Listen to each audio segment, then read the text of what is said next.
જોડતા બ્રિજ પર ખાડા જ ખાડા દેખાઈ રહ્યા છે। ખેડા ધોળકા હાઈવે પરના આ બ્રિજમાં ભ્રષ્ટાચારના ખાડા પડ્યા છે। સ્ટેટ આરએનબી વિભાગના ભ્રષ્ટાચારની પોલ ખુલી છે। બ્રિજ પરના આરસીસી તૂટીને સળિયા બહાર આવી ગયા છે। સાબરમતી નદી પર 2 વર્ષ પહેલા આ બ્રિજ બનાવવામાં આવ્યો હતો। 29 કરોડના ખર્ચે 2023માં બ્રિજ બનાવાયો હતો। ખેડાથી સૌરાષ્ટ્રને જોડતો આ મહત્વપૂર્ણ બ્રિજ જોખમી બની ગયો છે। ઠેર ઠેર સળિયા નીકળેલી હાલતમાં છે। બ્રિજ પર 10.50 મીટર લંબાઈના ખાડા પડ્યા છે। તો આ દ્રશ્યો આપને બતાવી રહ્યા છે। આ ધોળકા ખેડા હાઈવેના દ્રશ્યો છે। અહીંયા વાહનોના ટાયર ફાડી નાખે એવા સળિયા બહાર નીકળી ગયા છે। આ બ્રિજની અત્યારે હાલની પરિસ્થિતિ જોઈએ તો ગાબડા પડી ગયા છે, સળિયા દેખાયેલા છે।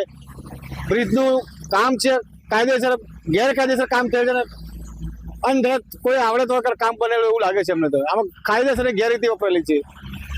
આ વિશે અમે મામલતદાર કલેક્ટર સાહેબને પણ રજૂઆતો કરેલી છે, પણ તે છતાં આજે આ બ્રિજની જે તે સ્થિતિ આજ હાલમાં એનું જ છે। ખેડા જિલ્લાના ખેડા તાલુકાના રસિકપુરા ગામ પાસેથી સાબરમતી નદી પસાર થાય છે અને આ સાબરમતી નદી ઉપર બનાવવામાં આવેલો બ્રિજ કે જે બ્રિજ થોડા સમય પહેલા જ બનાવવામાં આવ્યો છે। ખેડા જિલ્લા આરએનબી સ્ટેટ વિભાગ દ્વારા ખૂબ જ મોટા બણગા ફૂંકવામાં આવ્યા હતા કે આ જે બ્રિજ છે એ કાર્બન ફાઈબરનો બનાવવામાં આવ્યો છે, પરંતુ બ્રિજની કેવી પરિસ્થિતિ છે તે હું આપને અહીંયા બતાવી દઉં। અહીંયા આપ જોઈ શકો છો કે દિવસના હજારો જેટલા વાહનો અહીંયાથી પસાર થાય છે અને આ બ્રિજના જે સળિયા છે એ સળિયા આખે આખા બહાર નીકળી ગયા છે। આ જે બધું છે આ કાર્બન ફાઈબરનું જે દાવા જે પોકારવામાં આવ્યા છે આપ જોઈ રહ્યા છો। આ બધું માલ મટીરિયલ અત્યારે આ મારા આંગળી કરવાથી પણ બધું ઉખડી રહ્યું છે। આ પ્રકારની હાલત છે આ બ્રિજની। આ એક જગ્યાની નહીં, ઠેર ઠેર આ જ પ્રકારની હાલત છે। હજુ બીજું પણ અહીંયા બતાવવા માંગુ છું કે જે આપ જોઈ રહ્યા છો એક આ સળિયો જુઓ, આ સળિયો કેટલો ઘાતક આ સળિયો છે। આ સળિયો કે કોઈ અહીંયાથી આપ વિચાર કરો કે અહીંયાથી જો ટાયર પસાર થાય કોઈ પણ વાહનનું તો કેવી પરિસ્થિતિ થાય આપ સમજી શકો છો। આ જે અણી છે તે વાગવાથી ઓન ધી સ્પોટ ટાયર ફાટી શકે છે।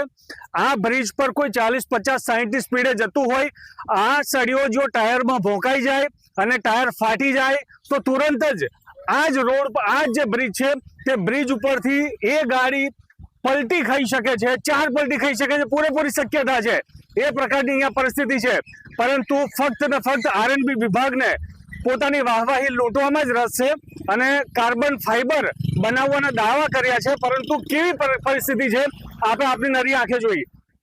કેટલાક સ્થાનિકો છે તેમની સાથે વાત કરીએ। જે રીતે અહીંયા સ્થાનિકો છે આપણી સાથે, શું નામ છે આપનું? પટેલ પાર્થ।